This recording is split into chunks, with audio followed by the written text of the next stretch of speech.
Hello kiddos, welcome back to Kira's Bedtime Stories. Today I'm going to be reading Little Brown Bushra by Georgie Ripper. As the sun shone down on the dusty red earth of the Australian outback, a little brown bushrat made his way home. On the way, he came across a group of animals talking loudly. They were busy discussing what it was that each of them did best. "I am by far the most beautiful," said the lyrebird, and he displayed his magnificent tail feathers.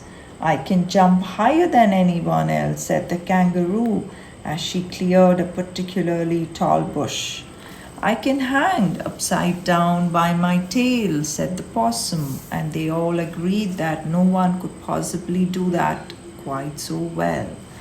"Well, I can run the fastest," said the emu, and he ran round and round the clearing very fast indeed. Bushrat was amazed. He couldn't run very fast or jump very well, and despite what his mother said, he didn't think he was very beautiful.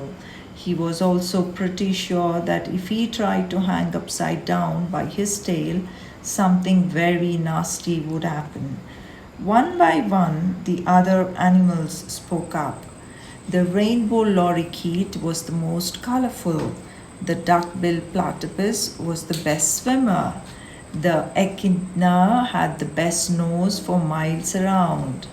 Even the lazy koala could sleep for longer than anyone else. Bushrat sighed miserably and wiped away a tear. "I'm just a scrawny little brown bushrat who's no good at anything," he thought to himself. He was wandering sadly off into the bush when suddenly he heard a commotion behind him. He turned around to see the Whoopoo fruit dove come bursting into the clearing. "Fire!" she squawked. Everyone was silent, and then panic! The kangaroo jumped up and down. The emu ran round and round in circles. The stress was all too much for the lazy koala too, who promptly fell asleep. Only one animal managed to keep calm. The little bushrat sniffed the air and followed his nose towards the fire. He found it in a small clearing where the hot sun had set fire to a pile of dead leaves. It was only a little fire, but as every bush animal knows, the smallest fire will very quickly turn into a raging bushfire if it is not put out. Though the trees he could see the river, Bushrat thought for a second and then leapt into action. He started digging and digging and digging until just when he thought he couldn't dig anymore. Whoosh! Bushrat broke through the river bank and the water flooded out. The strong current swept him off the feet, and he only just managed to grab hold of an overhanging twig before the water gushed into the clearing.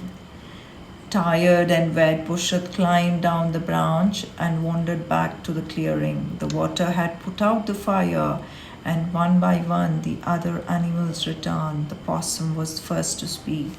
"Bushrat saved us. He's the bravest animal in the whole bush." And how they all cheered and cheered. The little bushrat glowed with pride. "I'm the bravest," he thought. "Hooray, hooray."